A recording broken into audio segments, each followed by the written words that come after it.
All right. Hey, everyone. Thanks for joining. This is Rob Flannery. I'm our Technical Services Director here at Intellius. Thanks for joining us today for our webinar on getting your data out of the cloud. No database access, no problem. Before we get kind of into the content, just wanted to give a little bit of an overview about Intellius for those of you who may not have worked with us before. We've been in the Infor space since 1999 and became an Infor Alliance partner within the past 10 years or so. All of our consultants are, duly certified in Infor and AWS on the technical side. Traditionally, we've been known for a lot of complementary software to Lawson, but we do have a full array of consulting services through our Infor Alliance partnership, supporting functional and technical work with your cloud migrations and upgrades, system assessments and optimization, implementation of new modules into an existing system. Again, that technical and functional support across your traditional Lawson system, but also HR talent, financials, and supply management as well. As far as our software offerings are concerned, there's two new ones that we're focusing on. So our payroll automation, which is kind of like a job scheduler on steroids for your payroll, has been recently uplifted to the multi-tenant cloud, as well as the expense management, which integrates directly with Lawson payroll as an alternative to Infor's XM. For our agenda, we're going to be talking through data extraction techniques, focusing on the replication sets, which will be a key component, as well as the Ion and Data Lake, talking through the do-it-yourself options, as well as some of the Infor tooling and software options that we provide as an alternative to making this an easier process for you to manage. At the core of this, all of our customers who are upgrading to the cloud really struggle with losing access to their data and being able to run SQL queries against the database. So this webinar will cover the concepts, techniques, and tools that can be used to pull that data out. I wanted to start by going through some high-level data extraction techniques. The primary one we're going to focus on is on the right, replication sets in the data lake. So the replication sets are going to be the primary mechanism for extracting the data out of your system into some downstream platform, data warehouse, etc. There are other methods that I'll call out, but don't really want to go into much detail on this call. They may be good for other use cases, but again, this is going to be that primary focus of I have an enterprise data warehouse, I have third-party reporting tools, I want to be able to run SQL queries out of a database that I have direct access to and can manage. But very quickly, you can just do raw DB exports or database exports out to an SFTP server. You can also call all of the applications through direct RESTful APIs. So if you want to pull a list of the employee data directly out of HR talent, that is an option. You also have the Ion messaging service for pushing BODs or messages between both Infor systems and other external applications. And then for customers who are familiar with replication sets, we see traditionally a lot of them are building this integration through SFTP. So we extract the data out with a replication set, we push it to a CSV or something like that on an SFTP server. This is going to be similar, but moves away from SFTP and focuses around the data lake and data fabric solutions.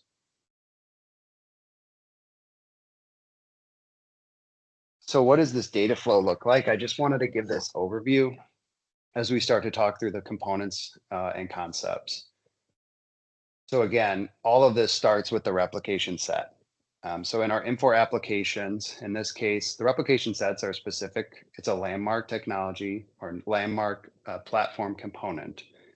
So the landmark is the underlying technology runtime environment that both HR talent and financials and supply management sit on top of.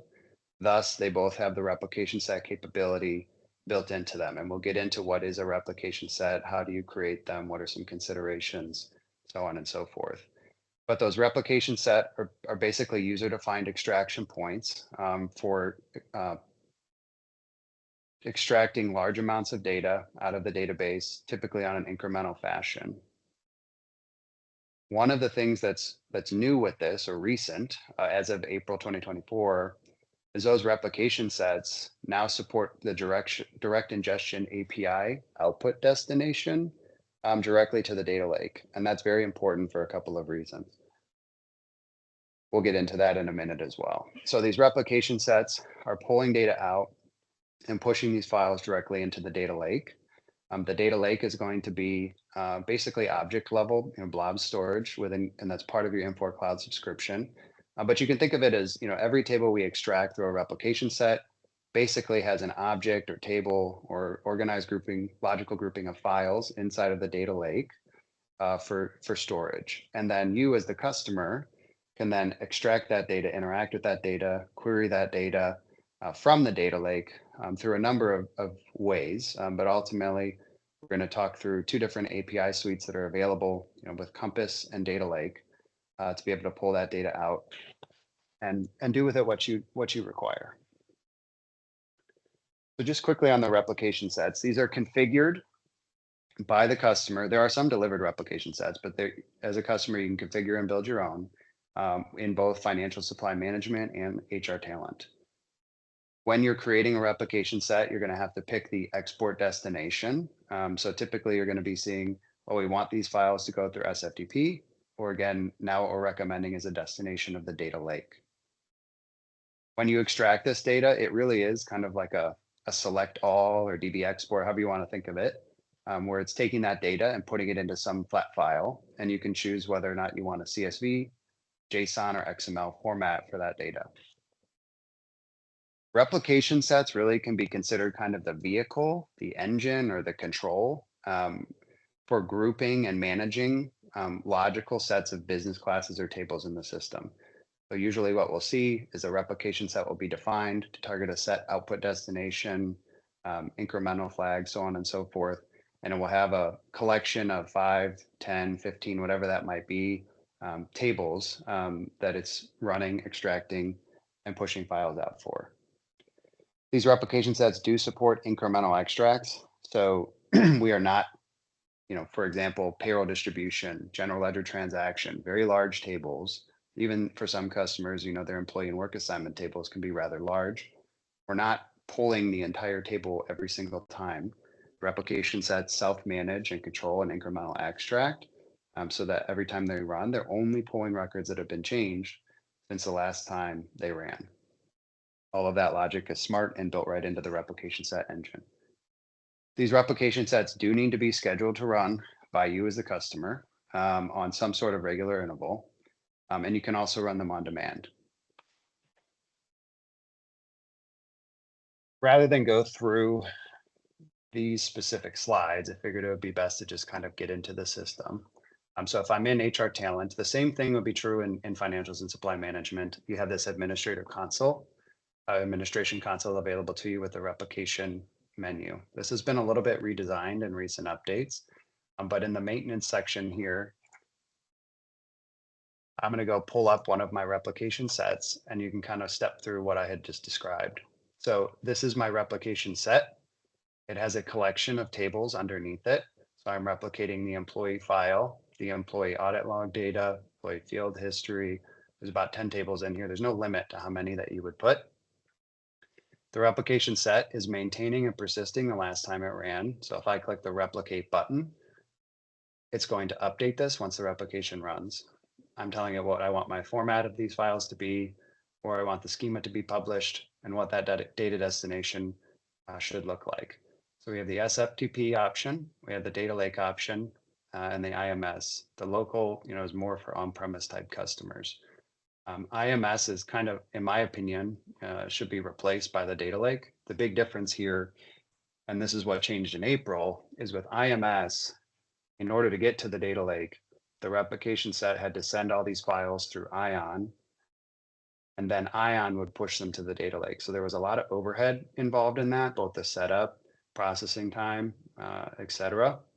When we select the data lake, we're bypassing ION, and the replication sets are calling these direct ingestion APIs to push data in large volumes into the data lake.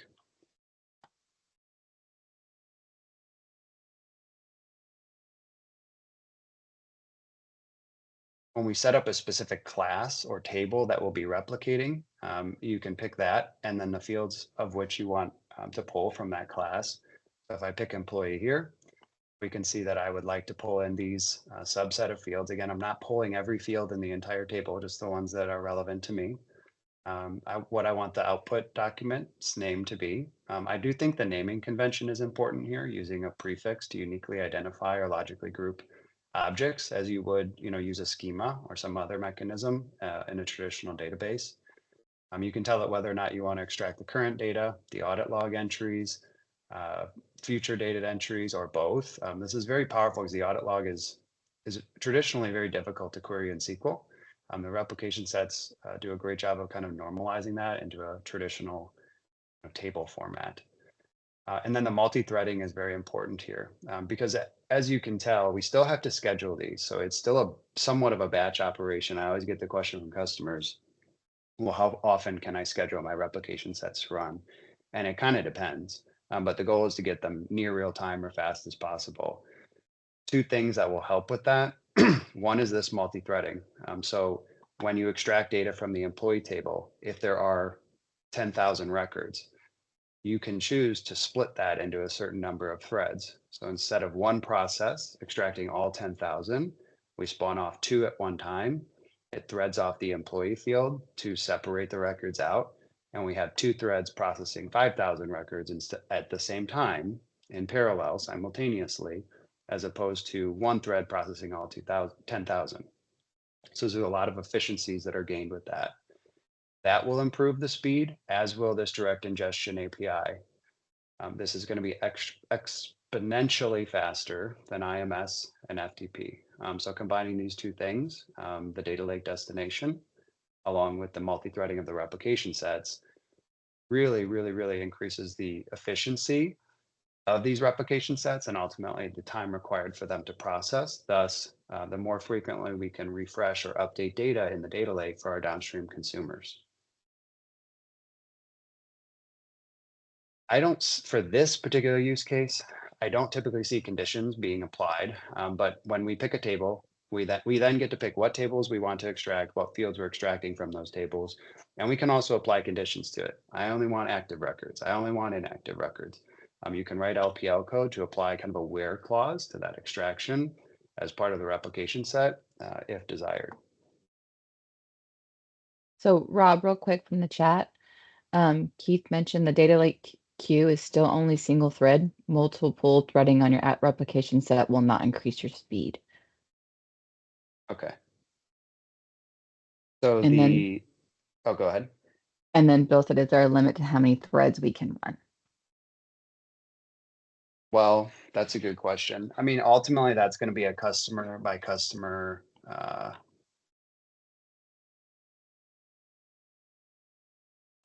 Every customer is going to be a little bit different. So the threads that you look at in async, every thread that spawns off from a replication is going to take a thread in the async process. I'm in my dem tenant, which is the sandbox tenant, and I only have 4 max actions allowed. In your production tenants, you should see 20, 40, 60, 80. You should see quite a few threads. But understand that these threads, it's like the job scheduler in Lawson or the job queue in Lawson. This is kind of an environment or tenant level resource. So if I take out 4 threads for my replication, it's going to take up every single batch async queue in the system. That means payroll jobs won't run, AP jobs won't run, benefits jobs won't run. So there is a balance there, and you want to be careful. More threads isn't always better because there could be impacts to other systems. So these max tenant actions allowed, again, this is going to be shared by HR talent and FSM. So you don't want to get crazy with the multi-threading, and you need to balance the other system resources and look at the other modules that you're running in the system, as well as how many max tenant actions are set up for your particular tenant. And that's going to be different for every customer based on their size. And then I also see differences even in production versus non-production. You have less resources or less threads actions available to you in your test and train tenants than you might in your production tenant. So there's one consideration there. And then within our queues, Each queue has different settings as well. So my data replication queue is where all of these actions will run. It only has 2 max actions allowed. So if I went in and as a developer, I'm building my little replication set, and I say, I'm going to take 4 threads for the employee. This is going to still govern that at the queue level and say, nope, only 2 can be allowed. But if I increase this to 4 or I increase this to 8, that would still be then kind of superseded by the max tenant actions that are allowed for your particular tenant. And again, the consideration that this is not just HR talent. This is not an application specific setting. This is an environment or tenant specific setting, and it's going to impact your financial supply management and your HR talent systems. And as far as the streaming would be concerned, so the replications will still run through this data replication queue, and then to that point, that this is limited to 1 thread here, the data lake batch ingestion queue. So the processes as they're streamed through the direct ingestion API will come through the this queue, which is currently set to a single max action allowed thread. And Rob, Keith asked, the pipelines you displayed, does that require additional licenses? Pipelines. I am going to talk about streaming pipelines. I don't think I displayed them yet. And yes, they do require additional licensing. Thank you.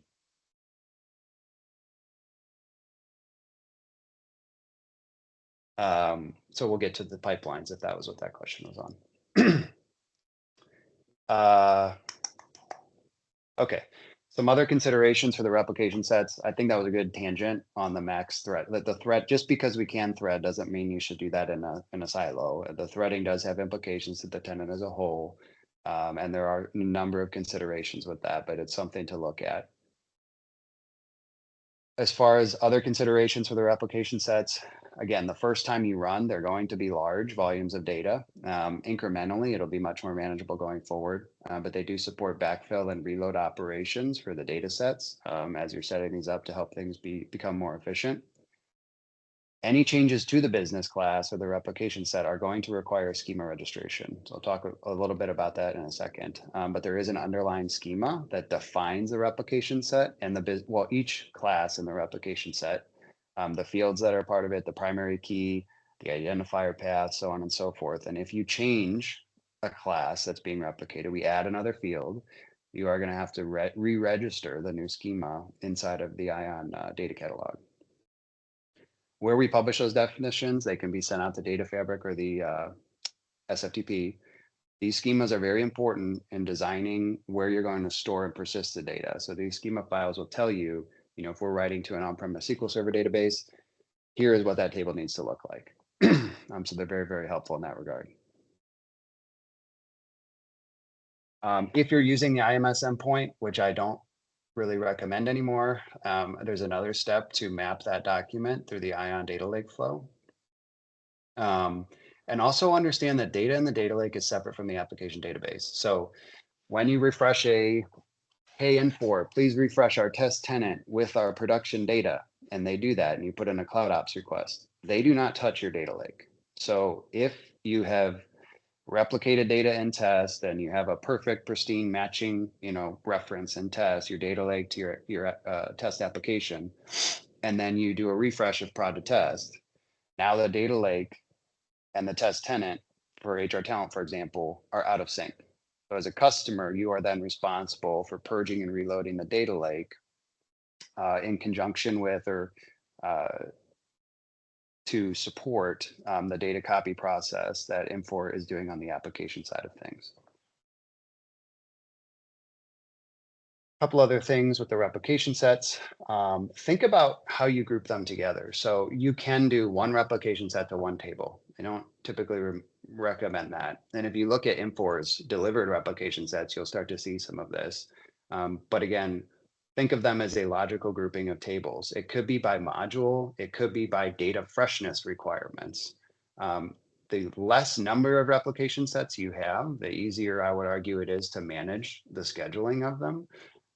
But given one example, let's say we have 20 objects that we want to replicate. 19 of them are very small and can replicate very quickly. The last one is a very large table that's always going to take 2 to 3 times longer than the other ones. That might warrant, setting up 2 separate replication sets, allowing the 19 that are much more efficient to run on a more frequent schedule and having a separate schedule for the larger table that needs a little bit more time to run. So think about that in terms of logical grouping by module, by function, by data freshness requirements, by size of table. There's no hard, fast rule on how you set these up other than be kind of thoughtful, mindful of all of these considerations and plan accordingly as you're building this in your system. I also recommend as you're creating your replication classes, you'll see Infor, if we go back to their delivered replications, they use a prefix of HCM underscore and FSM underscore. So what that makes that very easy to do in a downstream data lake, data fabric platform. If I go HCM underscore, I've now grouped all of my HCM related tables together. Same thing with the FSM side of things. I would recommend if you're going to be consuming this data and doing something else with it, that you do not leverage Infor's delivered classes or replication sets because they're subject to change. These ultimately support their burst data model. They get updated, within the April and October timeframe. And I don't know that I would really want to be responsible for reacting to and maintaining updates that they push. I recommend creating your own replication sets with your own logical grouping of tables and fields. But when you're doing that, kind of use this smart naming convention. Do not use HCM underscore because that's kind of reserved by Infor unofficially. But you could do something like customer acronym underscore HCM underscore or whatever you choose that to be.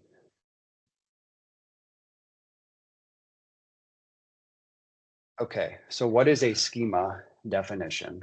So every time we create, so HCM employee, let's go back to that object. As we build this in the replication set, and we attach fields to it, the system is automatically going to create a schema. And that is very, very helpful for understanding how you're going to persist, interpret, and interact with this data in a downstream system. So where do we get those schemas? Let me get rid of this. Where did I put the ION? Here we go. Under ION in the data catalog, we look at our object schemas. And if we pull up HCM employee,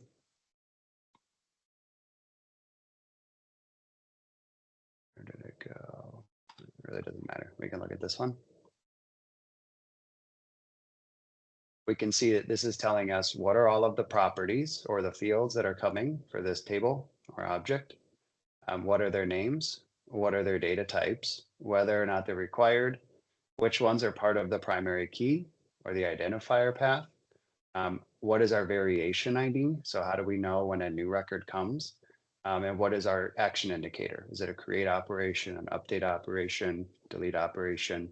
Every time you create a replication set, these schemas are going to be generated, are very helpful for understanding how to interpret the data downstream. And then the execution of the replication sets.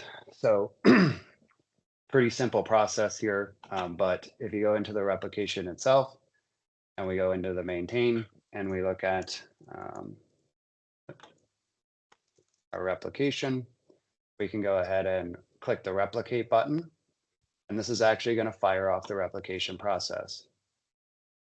In this case, I am just running it once, but again, you can set up a full schedule for this as you would normally do in a production environment. So once you click in here, you can either run a one time or go ahead and schedule them to run on an ongoing basis. There'll be a delicate balance in terms of understanding how frequently you can schedule it. You don't have to work through that, but that's basically the process for executing the replications and pushing the data into the data lake. A little bit more on that direct ingestion API. So that's as of the April 2024 release. they overhauled the whole replication set management screen in that release, but they also updated it to include the data lake data destination. I already talked through this a little bit, but traditionally your options were IMS or FTP. The IMS had a lot of overhead in terms of pushing the data through the ION platform, and then also mapping and managing the data lake flow or document flows within ION every time a new object was added. This data lake destination is going to bypass ION altogether and supports very rapid movement of data from landmark into the data lake. So ultimately, this is helping improve the speed that we can push data out of the system and make it available to our downstream consumers.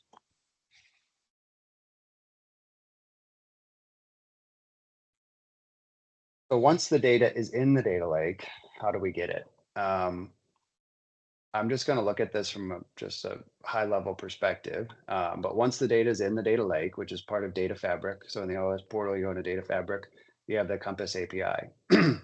So if I've replicated data out here, the object will be available in my Explorer, and I can write just traditional SQL statements against it.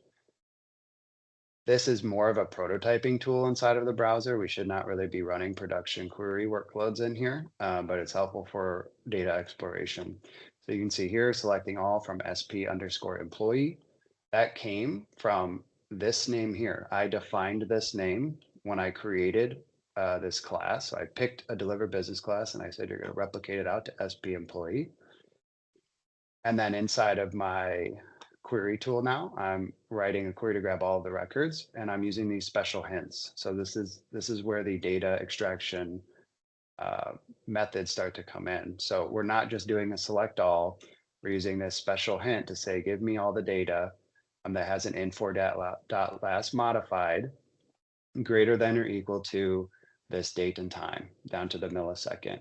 So what this is going to do is only give me records that have been pushed into the data lake on or after August 1st. Now, if I change it to today and I run it, I should be getting 0 records. So this is what's going to help us understand that delta as we're consuming the data downstream. I actually did run a replication this morning, so there will be some in there with this timestamp, but you can see the filter being applied. What this is doing is representing ultimately, if we look at the Atlas tool and we look at SP employee, this is the object and the Atlas is the underlying files that have been replicated out of the system that comprise and make up that object, whereas the Compass layer allows you to run SQL queries against it and present it as if these 4 files are actually a single table or object in the system. So this is the file that I replicated today. That last modified stamp is a collection of records that were indexed into the data lake today at 10:40 a.m. And it's calling against this attribute inside of Atlas to basically ignore these other 3 files.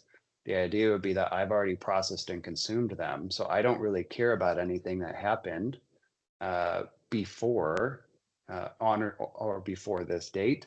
I only care about things that have been indexed after that date. This is not the update stamp on the employee. I mean, there is correlation to that value, but that's not what we're after. This is the date the record was persisted into the data lake. And if we look at one of these objects, it's these are the record level values that we're pulling out. This employee, this name. So the objects in the data lake are comprised of however many records that would be chunked out based on different settings within the replication sets.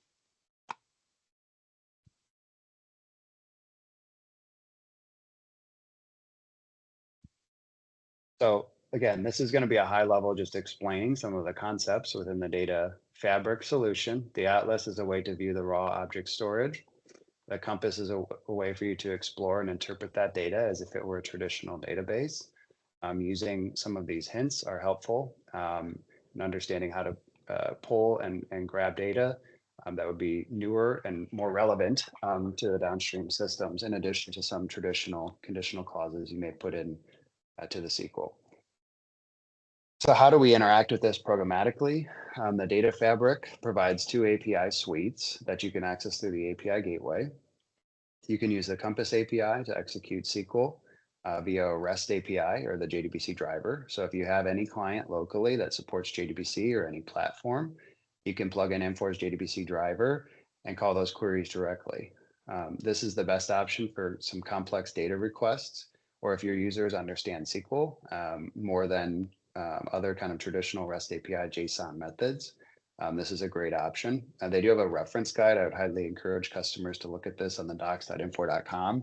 It is just SQL, but it's not SQL Server SQL. It's not Oracle SQL or DB2 SQL. There are differences to it. And then there are these Infor hints, like the last modified date or functions that are built in that are really helpful when you're building reports and such. So definitely take a look at the SQL reference guide. We also have the Data Lake API. So this is going to be similar, but it's streaming the raw data objects. So this is helpful for large scale data extraction. And it allows you to extract that data in a compressed format, which is important because some of the considerations here would be cloud data egress. So Infor does measure the amount of data you take out of their cloud. You can look at that in the Infor support portal as part of your subscription or license tier. So every time you extract data out through this method, it is counting against you. And we're talking about large volumes of data at a large scale. Being able to pull the data in a compressed format may make things more efficient or support kind of a reduced amount of cloud egress counted against you. But that data lake API, that is going to pull, instead of a perfectly crafted query with only the 4 fields I want or joined with all of these tables like we would traditionally think of accessing the data. The data lake APIs are streaming out these raw objects and the JSON inside of them. If you're used to getting the SFTP files and consuming them through a replication set, the data lake APIs are very similar to that process. It's just pulling the raw files out in this explicit format that we see them in the Atlas. With no kind of visualization layer on top of it. So how do we Rob, access? oh, sorry. One question we have in the chat from Adam, is there any way to get all data, not just the top 100? Yes. Again, this tool, wherever I was, Compass, this is not something you should really ever be running production query workloads in. This Compass tool in the browser is purposely limited. I think it's 100 records, it used to say somewhere. Purposely limited. You are not supposed to be pulling production queries out of this browser tool. However, if I go into a tool like dbeaver or any SQL development platform that supports JDBC, and I connect the Compass JDBC driver to it, there is no limit through that. There are no limits through the APIs. The only limit applies to people who are writing queries in this little browser window that I showed you. Showed you this window because it's easy to see and understand and explore the data. But this is going to be limited to 100 records. None of the other ways you're accessing the data or interacting with Compass have such a limitation.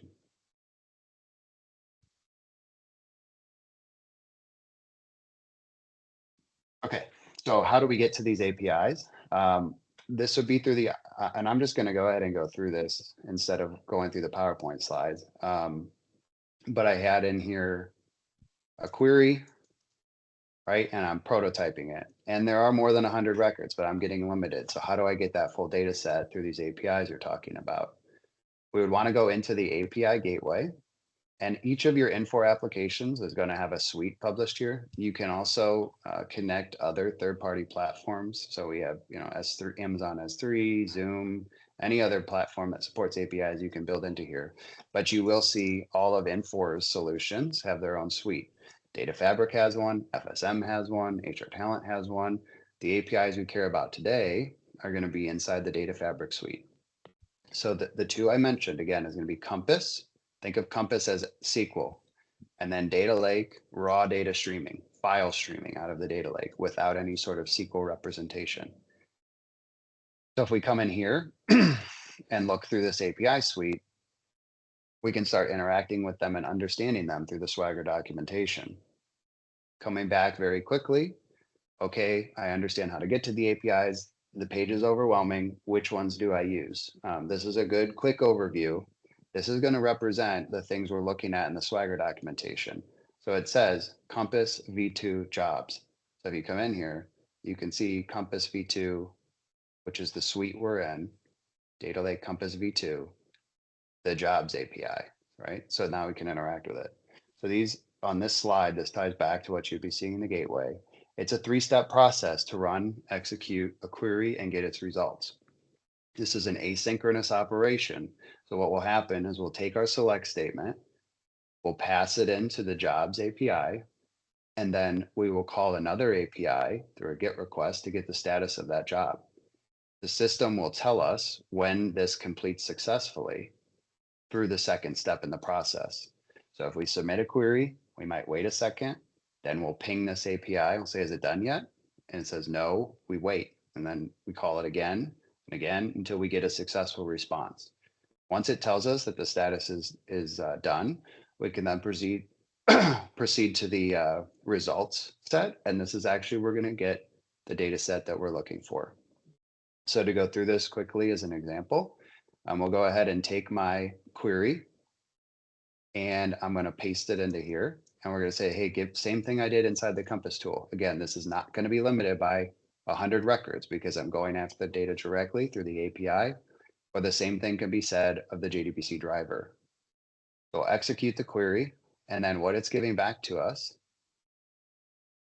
is a query ID. I'm going to take that query ID that's output and that's unique to the request I just made, and I'm going to go ahead and I'm going to ask it to give me the status. If I come in here and I click execute, it's going to say, hey, the status finished, right? If it was still running, it would say running, or I forget what the other statuses are. And it's telling me it finished. And here is kind of the metadata that here's the properties that we're returning, or you should expect to see in the response. So now that we know the query has finished, we can take that same query ID and we can go to the API that gives us the results. And we input that query ID. And I'll go ahead and put a record limit in it and just say,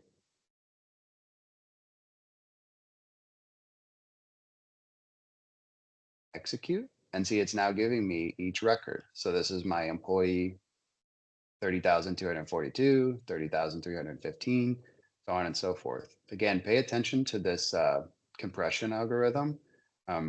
It makes it more complex to get the data out because you have to deal with compression. But if you're doing this at a large scale, pulling the data out in a compressed format will reduce the size of the payload that's returned and thus potentially reduce the amount of cloud egress that's counting against you. So it looks like that is now an option available with this API. Rob, one more question. Can we Mhm. edit the query where enter the field name, where we enter the field name, sorry. Can we enter the field name in the query? Can we edit the query where we enter the field name? Yes, you can build within the Compass tool. If I understand the question correctly, it doesn't need to be a select all. We can select specific fields. You can actually build views on top of the objects in the data lake. You can craft the query. You can join data together. So we can join employee and work assignment. Anything you would kind of traditionally do with SQL, you can execute against the Compass. I don't want to say anything, but within reason, kind of standard SQL concepts and functions and things like that can be used within the Compass API. This did answer his question. Okay. Yeah, I just use all because I'm trying to keep it simple, but you can get fairly complex with these query statements. This is an important one because a lot of people don't think of a last modified. And this, if you're going to be extracting data out, let's talk about replicating the employee. If we're going to be calling this API to get records and then store them in a SQL Server database so we can run Power BI reports off of it, you're not going to want to just do select all, push, select all, push. That's hyper inefficient because if there's 25,000 records in the employee table and only 5 changed since the last time you ran, there is no reason to reprocess all 25,000 records. Let's just process the 5 that changed. How do we know which 5 changed? You're going to be not using the update stamp on the employee business class. you're going to be using this Infor last modified that looks at the atlas to pull only the records that were indexed into the database since the last time it ran. So it makes that process more efficient. And also, as compared to a traditional SFTP process, this is another big selling point. So the direct ingestion means going to the data lake and getting it from the data lake is always going to be faster. But the other thing about persisting the data in the data lake is what happens when something screws up? What happens when we need to reload the data? With the SFTP, you would have to save off those files it pushed somewhere and reprocess them and understand when they were created, how they were created. Becomes very difficult to reprocess files, or you have to reset and rebuild everything. Because these objects persist in the data lake in the atlas, as long as you know and can target the time period you would want to rerun for, I could go back and rebuild the file as of June 27th and grab these two files. I control that as a developer, and I can just pull it off the index date for these files that will persist in the data lake forever or until you purge them out.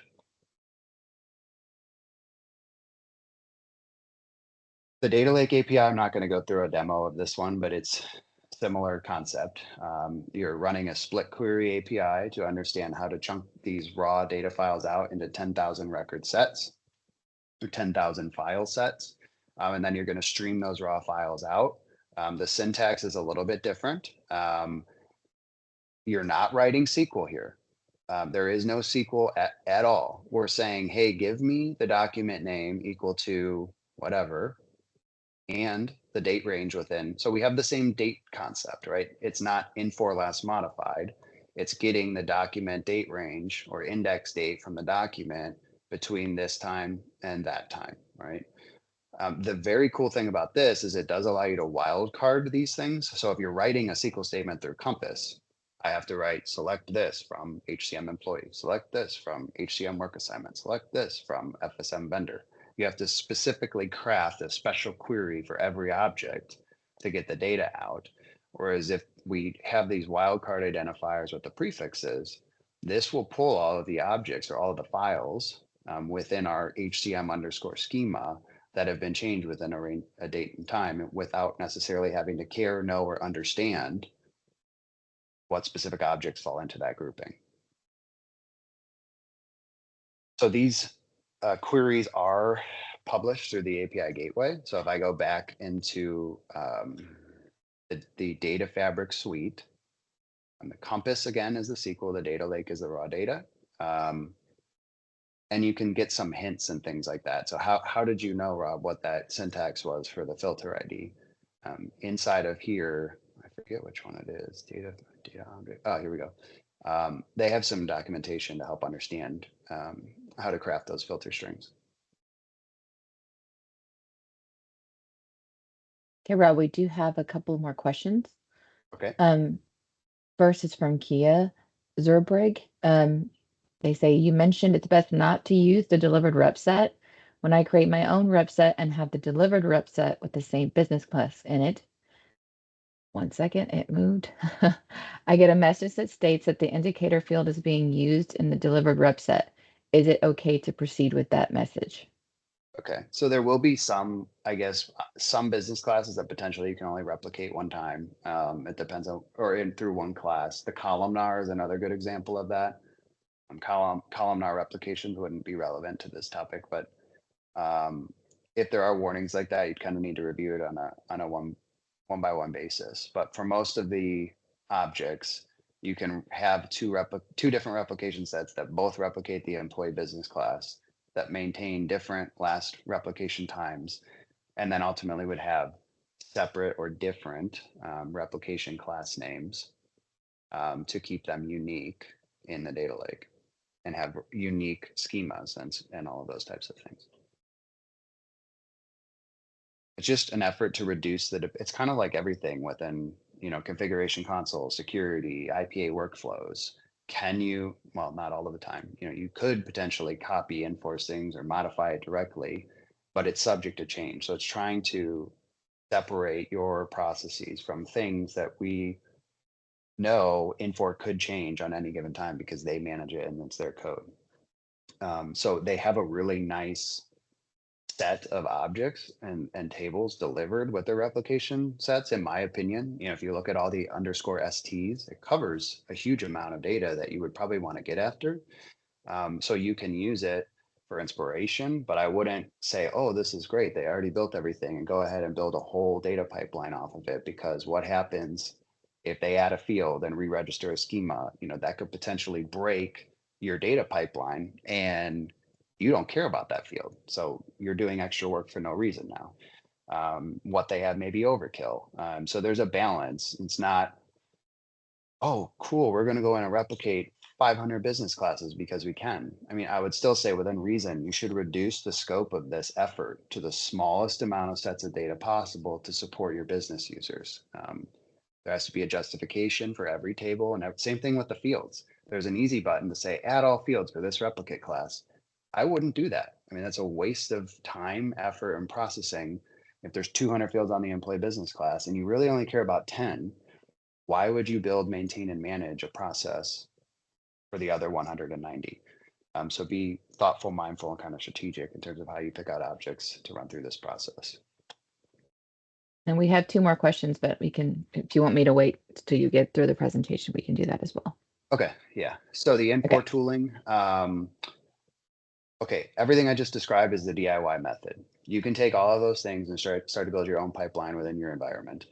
What if that's too complex, too confusing, or we just don't have time?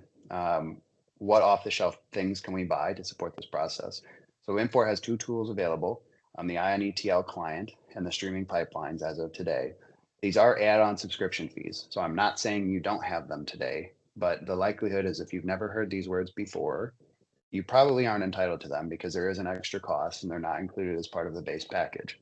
So the Ion ETL client is a I think of it like an IPA it's not IPA at all, but it's kind of a drag and drop low code environment for building these pipelines of data from the data lake through the Compass APIs into an on-premise SQL Server database, right? This tool is just the framework and the technology and the tooling to do this. So you still have to build the workflows. It just doesn't require you to understand how to, write REST APIs and parse JSON and all of these other things, right? So it makes it a little bit easier to manage that process. And then the streaming pipelines are my favorite tool that Infor has, which do allow for sort of at this point near real-time streaming of data into an external cloud data destination. So just to give a quick overview of what the streaming pipeline would look like, if I come in here and I change I change this guy's name, save it, and hit the effective date. And then I come out to my rep set for streaming pipeline.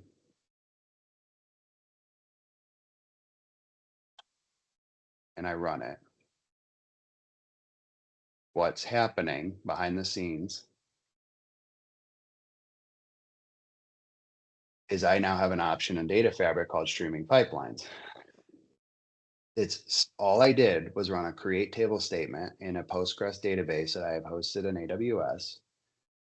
The streaming pipelines automatically, I built it off the schema. So if the schema matches the database and we set up our Postgres destination and we build a pipeline for each table and it automatically maps everything and supports that entire upsert and management process. And it bypasses potentially the data lake for rapid ingestion. So we'll see if this replication set finished already. Okay, so the replication set finished. I have a query tool set up here to access this database. This is as of replication variation ID, today's date, earlier in the day. The first name is Jerry. So if this worked the way it's supposed to, I can run the same query now and we can see that Jer is available. So this is a fully managed Postgres database that I control, that I deploy to Amazon Web Services. The streaming pipeline without any coding, all I did was a create table statement that matched my schema, automatically pushed and managed the data and persisted it in the database without any coding. And the upsert process is important because it's understanding, within HR talent, it could have been an update action. It could have been a delete. It could have been a whatever action. But from a SQL perspective, we need to think based on the primary key. Do I have this record? Is it an insert? If I already have the record based on the primary key, is the variation ID of 20, is it higher than the last one I have? Yes, so then I update it. If it's lower, I would ignore it. If a delete indicator comes down, then I delete it out of the database. So the streaming pipelines manage all of that for what would otherwise be a fairly complex thing to develop. So I really like this tool. The biggest limitation of it is that um, it only supports cloud destinations. And as of today, it is only AWS or Azure hosted Postgres. There are roadmap items, I believe, for Snowflake, Azure SQL, etc. But not, I don't know really any customers that are using Postgres to support their Infor stuff. So it's kind of a newer platform, but I do really like the streaming pipelines. So the efficiency here is once we now have the direct ingestion API to the data fabric, the streaming bypasses that and pushes it directly to the data lake. And if and when the replication sets support the stream destination, this will become even more and more efficient. So it really does truly allow for near real-time streaming of data into a database that the customer manages and has direct access to. One other alternative option is a software solution we now have developed. We're calling the data lake stream for this right now. So the streaming pipelines are my favorite solution that Infor has. The biggest downside is you have to be a Postgres shop. You have to support cloud hosted, cloud managed database in AWS or Azure, which you may not do.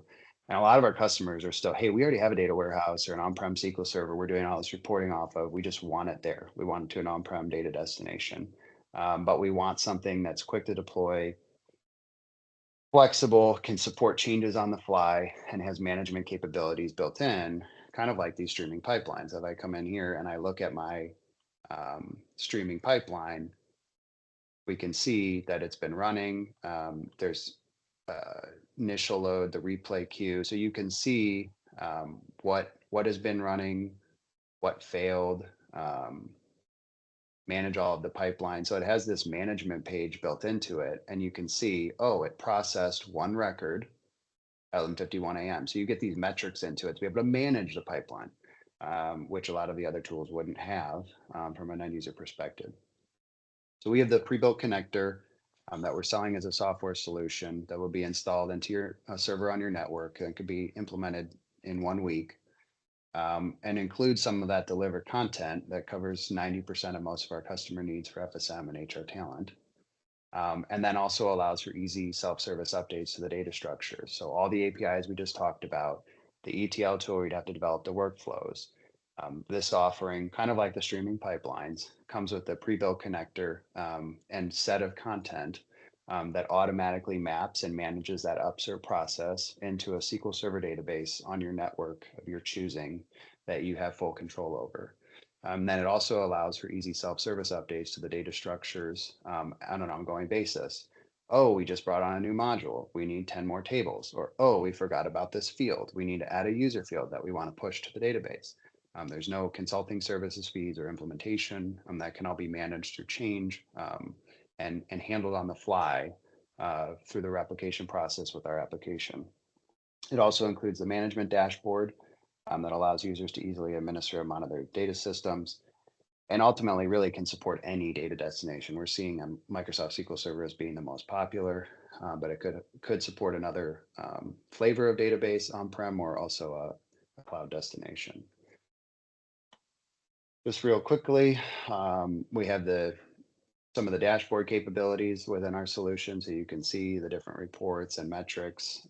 We have charts, highlighting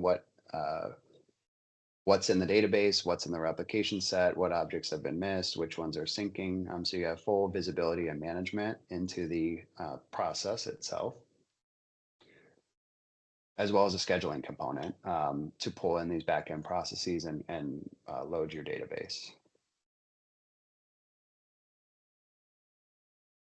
And then the logging console to kind of get at a detailed level for debugging purposes. So in all, what are the summary of the options? We all came here because we want to learn how to get data out from the data lake ultimately. I think you have your DIY, You also have the Ion ETL, the streaming pipelines, and then our software offering as another option. So the DIY SFTP based, for a variety of reasons, I think it's clear that I think moving to a data lake based process is ideal. It has the most kind of support going forward. They're investing in the data fabric platform. So we just say, kind of stop doing the SFTP based integrations. If you're going to build your own, use the data lake.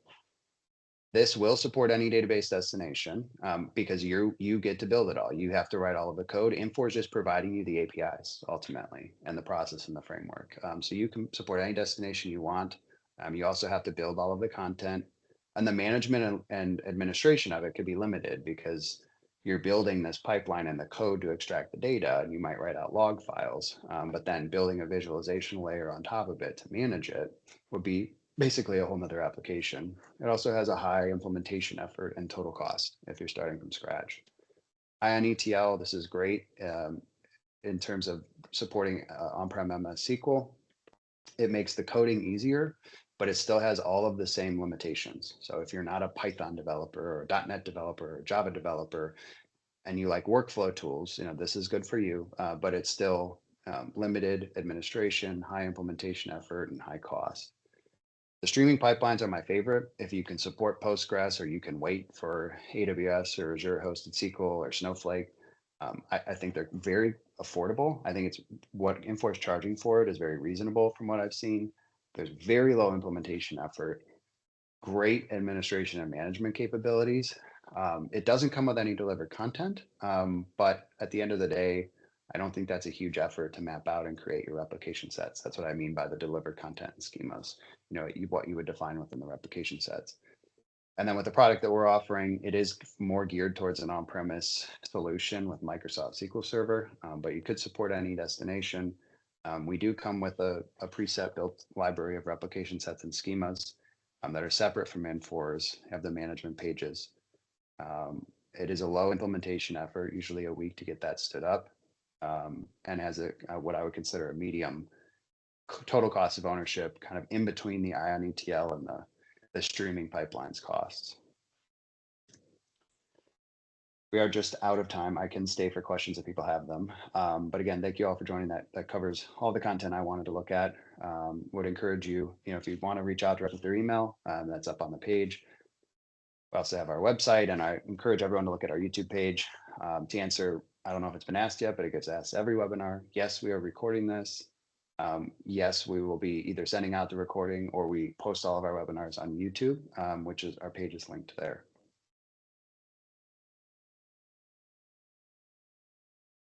And Were there any other questions we had in the chat, Carrie, that haven't been answered? Okay. Yes, we did. It said let me make sure I'm not missing one. Okay, you mentioned one could use FTP to pull down to a SQL database if we wanted to archive the entire database content in the Infor cloud into what I'll call an archive SQL database in our data center. Is that possible? Or is there another solution you'd suggest to accomplish the same goal? FYI, we do have Azure also. Okay, I think so. Archiving the database, I would say one of the things with the data lake that gets lost on a lot of customers, and I even forgot to mention it, even though it was on my notes, is the data lake is not just for Infor data. So you can easily connect through the Ion data loader process to an on-premise database and bulk ingest data off of it into the data lake for very low cost storage and consumption. And that data, as long as it has a schema defined around it, which Ion is good at generating them for things, you can then query it with the same Compass tools that we were talking about. So it could be, oh, what do we do with our Lawson database? Well, yes, we're going off Lawson. Our DBAs don't want to support the database anymore. You can load it in the data lake. You can load other non-Infor, non-ERP data into the data lake. So the data lake, in my mind, for some of those things, is a great, very low cost way to store the data and still provide, query capabilities to your users to be able to interrogate it and act with it. Okay. Another question, if I am replicating to the data lake and I add a new column, must I purge the table before replicating via IMS? We had to, but going to data lake, we don't have to manage the document. You don't have to manage the data flow, but if you're adding, so if let's say that I just did the SP employee replication and you guys said, hey, show us how to put a user field in there. And I already replicated 20,000 records. You're not going to get into an error if you don't purge the object out of the data lake, but all of those existing records likely would not have a value, even though they do inside the application. So if you're adding to an existing object that's been replicated, that has a schema defined, as you will have a schema defined no matter if you're going through IMS or data lake, and you're changing that schema and adding something to it, then my recommendation would be to, before you replicate, go ahead and purge that object out of the data lake, reset your replication for just that class. You do not need to reset the whole replication, and then rerun it to ensure you have consistency in terms of that attribute across the entire data set for objects that have been already replicated or require re-replication to have a value there, and then all of the new objects that would be replicated in or records going forward. Okay. Next question. What happens to the data lake and rep set after data refresh / data copy? And what should we do to make sure the data lake syncs with the new data refresh? Sorry, could you repeat that one? Okay, what happened to the data lake and rep set after data refresh / data copy? What should we do to make sure the data lake syncs with new data refresh? Sorry, I'm just reading it straight Yeah, from there. generally speaking, after a data refresh, you would want to purge everything out of the data lake that is something that came from a replication set in the target application just was copied. Purge it out, reset your replications back to never been run before, and rerun them if you're trying to resynchronize it with what's now in the application database. Thank you.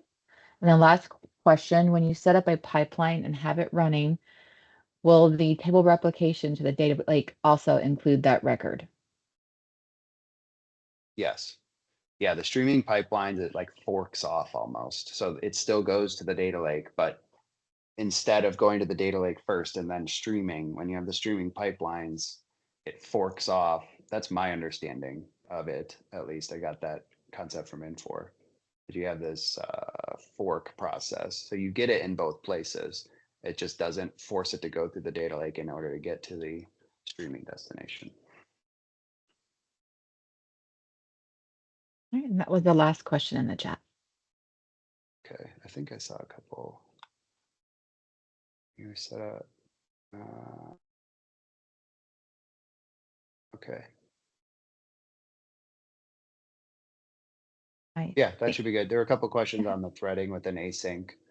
I think you Mhm. kind of have to play with that and understand, where the threading may or may not. Again, the setup of this is not a one size fits all for everything. I'm just trying to expose concepts and ideas to people to understand you as a customer have some responsibility. You have a lot of options, overwhelming amount of options, depending on your situation, how you have things set up.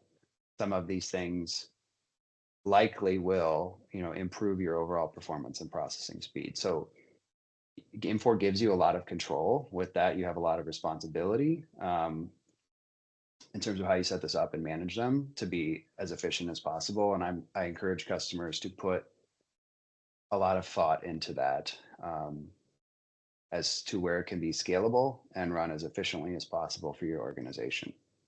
It is not a one size fits all approach to the design, construction, organization of configuration of the replication sets.